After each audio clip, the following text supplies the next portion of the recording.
Assalamualaikum warahmatullahi wabarakatuh. Segala puji hanya milik Allahu Rabbi.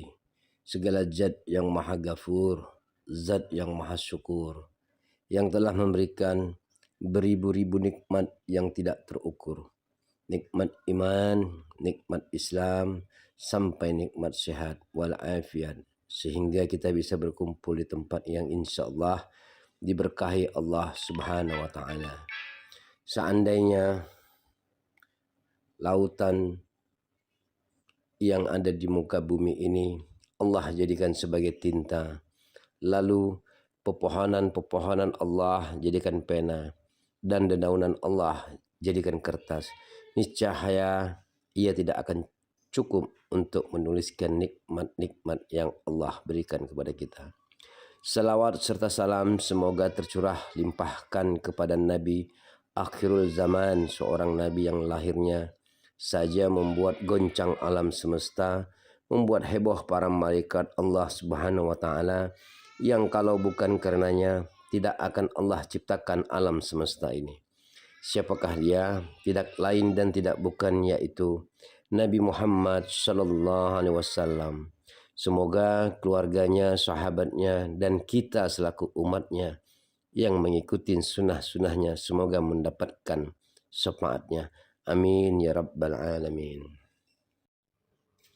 Kajian malam ini dijelaskan oleh Tuan Guru kita Syekh Ali Mas'ud Al-Banzari, yang mana keterangan beliau ini bahwasannya 4 sahabat Rasul itu ada di dalam Nabi kita Muhammad Sallallahu Alaihi Wasallam adalah memberikan contoh tauladan.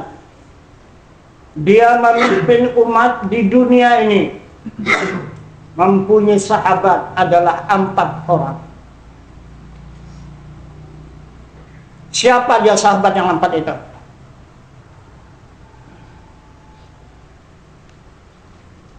Pertama Abu Bakar, kedua Sayyidina Umar, dan kemudian Sayyidina Utsman dan Sayyidina Ali.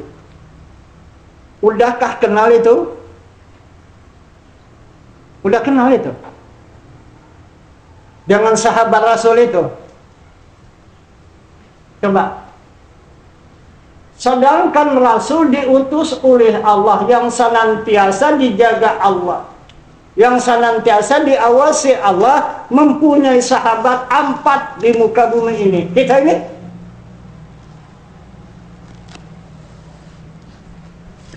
ada yang masih jauh dengan Allah, ada yang tidak mau tahu dengan Allah, bahkan ada yang meninggalkan Allah. Jarang ada yang menghadap kepada Allah. Apalagi yang mesra dengan Allah, yang kamil, itu sudah jarang-jarang sekali.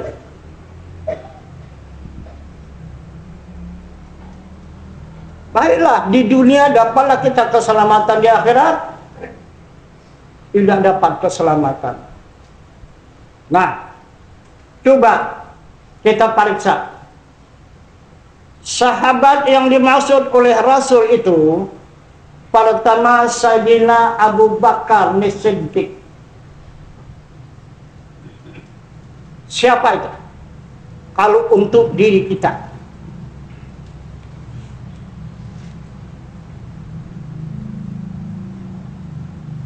adakah kita punya milik sahabat itu?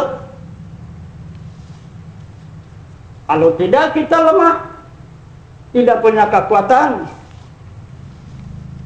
Itulah dia kalau seorang suami adalah istri.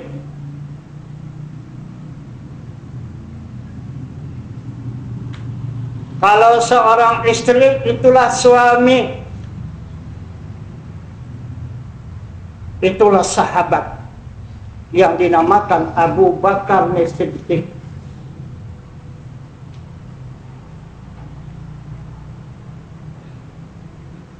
Yang kedua, Sayyidina Utsman ibnu Affan. Untuk diri kita, mana? Untuk diri kita adalah harta benda.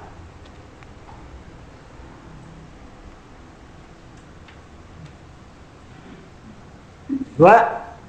Yang ketiga,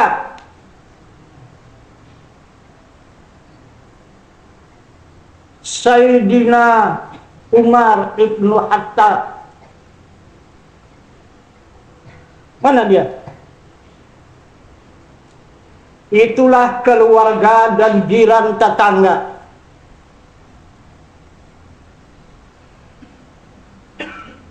Yang keempat, Sayyidina Ali. Mana Sayyidina Ali? Inilah ilmu fardu ain. Ilmu yang diwajibkan oleh Rasulullah untuk tiap-tiap diri umat. Itu sahabat yang keempat yang bernama Sayyidina Ali. Nah, coba kita lihat sampai di mana kekuatan sahabat itu. Pertama yang memimpin kita di muka bumi ini bisa kita berjaya dan sebagainya adalah Sayyidina Utsman. Harta benda. Jika kita banyak harta benda, maka kita dapat terkawal, maka dapat kita pengawasan, maka dapatlah kita perlindungan di dunia.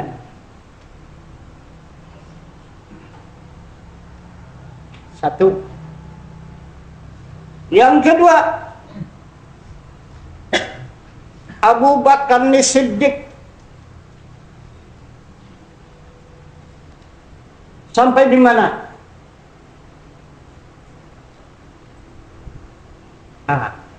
Sayyidina Utsman belum habis ya. Belum habis. Sampai di mana kekuatan dan kekuasaan Sayyidina Utsman tadi. Kekuatan Sayyidina Utsman walaupun kita terjaga, terpelihara, terkawal di muka bumi ini hanya batas badan sehat. Kalau tak sehat lagi, dia mulailah berbalik, tidak mau mensahabati kita lagi. Coba periksa.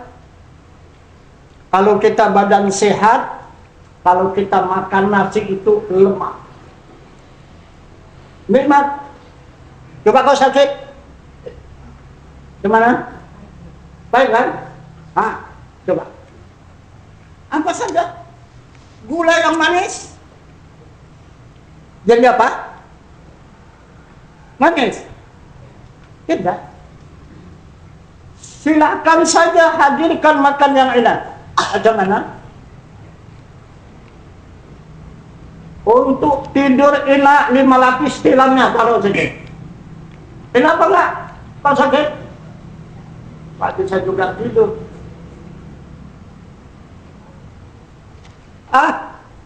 Mobil yang ini enggak enak, mobil ini enggak enak. Ambil mobil yang paling mahal harganya, naik, badan sakit, enak enggak? Juga enggak enak. Jadi sahabat berpisah semua. Wah, meninggalkan. Sampai itu batasnya, batas badan sehat. Dia bersahabat dengan kita. Kalau sudah kita sakit, kita tidak bersahabat lagi. Tidak khawatir. Walaupun sahabat itu meninggalkan kita, tapi ada sahabat yang paling akrab lagi. Siapa? Anak istri. Kalau istri adalah anak dan suami. Tidak meninggalkan kita, biasanya mau meninggalkan kita nih, kalau kita dia tak mau meninggalkan lagi. Ya tetap di samping kita, mengurus kita dan menyayangi kita dan melindungi kita. Akhirnya sampai di mana batas kasih sayangnya itu? Ditariknya nafas yang terakhir. Macam mana? Mau kita mensahabati dia lagi tanpa dia? Tidak. Kalau kita pun pulang, kita tinggalkan suami, mau ikut suami sama? Tidak. Habis batas biasa pagi itu. Itu sahabat. Tetapi jangan khawatir. Aduh. Kita hanya sampai di pintu lah. Anak istri tadi. Dan anak dan suami tadi hanya sampai pintu. Habis putus. Tidak bersahabat lagi. Kita pun berangkatlah. Meninggalkan anak istri, meninggalkan rumah tangga, meninggalkan harta benda. Itu maka membawa jenazah itu jangan kepala didulukan. Itu orang yang sudah ditinggalkannya jangan ditigukkannya lagi. Balik mukanya. Maka kakinya didulukan, maka dibelakangkannya rumah tangganya, anak istrinya yang tinggal. Dia tidak mau tahu lagi dengan anak istrinya itu. Itu balik belakang, tinggalkan. Maka berangkatlah melangkahkan kakinya. Menuju kemana? Menuju kepada asalnya. Itu. Tapi masih ada. Jangan khawatir. Apa itu? Sayyidina Umar. Mana Sayyidina Umar? Itulah jiran tetangga. Habis putus kasih sayang Allah. Kasih sayang apa namanya? Si anak dan istri, maka disambut oleh keluarga. Keluargalah yang bertanggung jawab memperhatikan diri kita, maka diketahuinya kita itu diutus oleh Allah ke dunia dalam keadaan suci. Maka disucikanlah, maka dimandikanlah oleh keluarga tadi. Sudah siap keluarga? Sudah siap dimandikan oleh keluarga? Maka dilihat oleh keluarga. Kita ini turun ke dunia pakai bungkus. Dengan kain yang tidak berwarna. Kain putih pulus. Dari kandungan, maka lahirlah ke dunia. Maka di dunia baru diganti pakaian itu. Nah, kemudian ini mau pulang, dikembalikan pakaian itu. Diambil lagi pakaian itu. Itulah kain putih yang tidak bercorak, yang tidak berbunga. Nah, kemudian jika sudah dipakai kembali pakaian asal kita turun ke dunia ini, maka disambutlah oleh orang tua kita dengan seruan azan. Allahu Akbar, Allahu Akbar. Asyhadu an la ilaha illallah wa asyhadu anna Muhammadar Rasulullah. Hayya 'alas salah, tegakkan salat. Hayya 'alal falah, rebutlah kemenangan. Jadi kalau tidak salat, dari mana merebut kemenangan? Tidak berjumpa kemenangan. Nah, kalau tidak menegakkan salat. Siapa yang menegakkan salat? Allahu Akbar, Allahu Akbar. Allah yang maha besar, Allah yang maha besar. La ilaha illallah.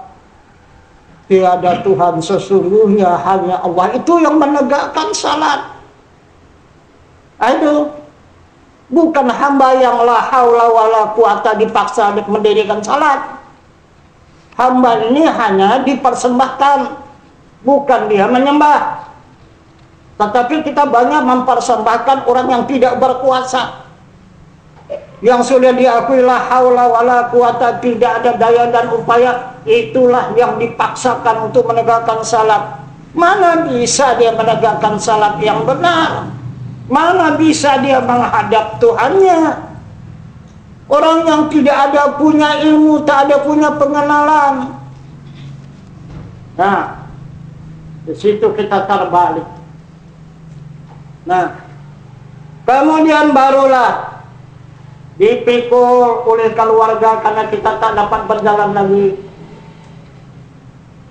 Sampailah ke rumah kita, ke tempat asal kita. Dimasukkan ke dalam kamar. Kemudian ditidurkan di dalam kamar itu. Kemudian dibukalah tutup di muka itu. Disuruh melihat. Disuruh memperkenalkan siapa yang dihadap pada saat itu. Itu maka dibuka ini. Padahal ceritanya kalau nanti jadi pucung kalau tidak dibuka katanya. Padahal itu untuk memperkenalkan supaya kenal siapa. Pernahkah kita berkenalan dengan dia atau tidak? Pernahkah kita sudah menyerahkan diri kita dengan dia atau tidak? Pernahkah kita sujud dengan dia atau tidak? Disitulah dia. Disitulah kita menerima kenyataan semua. Nah, jadi sahabat ahli keluarga tadi, jiran tetangga, hanya sampai dimasukkan kita ke rumah kita, ke dalam kamar. Sesudah itu kita tidur di dalam kamar, maka ditutuplah kamar itu pelan-pelan, sedikit demi sedikit, sedikit demi sedikit. Habis penuh tak tutup, maka dipijak-pijaknya lah kita. Mampuslah kau katanya. Itu kata ahli keluarga itu. Coba tengok, apa namanya enggak? Itu pijak sana, pijak sini, pijak sana, pijak sini. Habis lubat itu dipijaknya itu. Itu tempat kita itu. Itu akhirnya sahabat yang ketiga. Tapi satu lagi sahabat, siapa? Sayyidina Ali. Mana Sayyidina Ali? Ini ilmu. Kenapa maka kita banyak berbicara dengan sahabat ilmu ini? Disebabkan kesibukan harta benda sahabat yang pertama Sayyidina Utsman. Mengurus harta benda sana sini sehingga tinggal sahabat Sayyidina Ali ini. Yang kedua alasan karena keluarga, kesibukan keluarga, sibuk urusan sana, urusan sini, urusan sana, urusan sini, tinggal ilmu. Nah itu.